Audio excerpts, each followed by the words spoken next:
कारण है। जो भी एक ऑटोइम्यून डिसीज है जिसमें क्या है अननोन इटियोलॉजी के कारण होता है। हर एक सिस्टम है उसको ये अफेक्ट करती है, इसकी इटियोलॉजी अननोन है।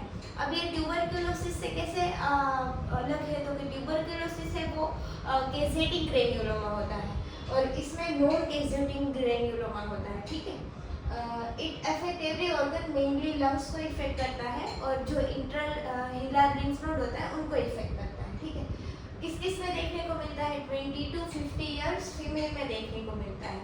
यूरोपियन कंट्रीज में ज़्यादा देखने को मिलता है इन कंपेरेटिव टू इंडिया। इंडिया में टीबी मोस्ट कॉमन है। इटियोलॉजी में मेनली अननोन होगी। अगर एसोसिएशन होगा तो HLA-DR-B1, HLA-DQ-B1, BTN-L2 जीन और ANXA11 जीन। ठीक है, ये इसके साथ इन्वॉल्व होगा। इन्वायरमेंटल में dust, mould, metals, infections triggers में माइकोबैक्टीरियम, क्यूटी बैक्टीरियम, एक्नीज और वायरस के कारण होता है। पैथोजेनेसिस में mainly CD4 plus T helper cell का एक्टिवेशन के कारण होता है।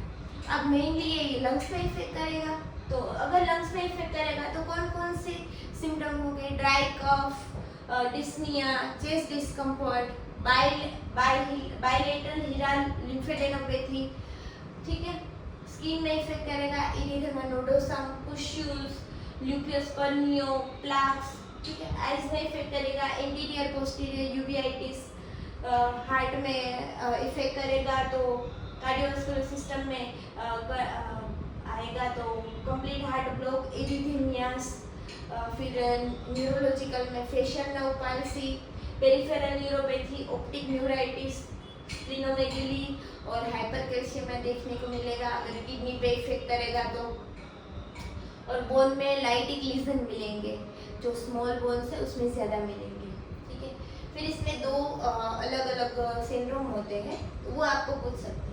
जिसमें हिलफोर्ड सिंड्रोम होता है जिसमें uveitis, parotid gland enlargement, 7 nerve palsy और फीवर होगा।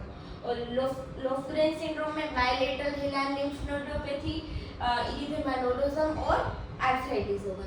ये आपको याद रखना है, ये तो पूछते ही है। फिर क्या क्या करवाएंगे टेस्ट? अगर आपके पास ऐसे सिम्टम वाला पेशेंट आया सपोज, तो क्या क्या करवाएंगे? CBC, CRP ये सारे इंक्रीज होंगे।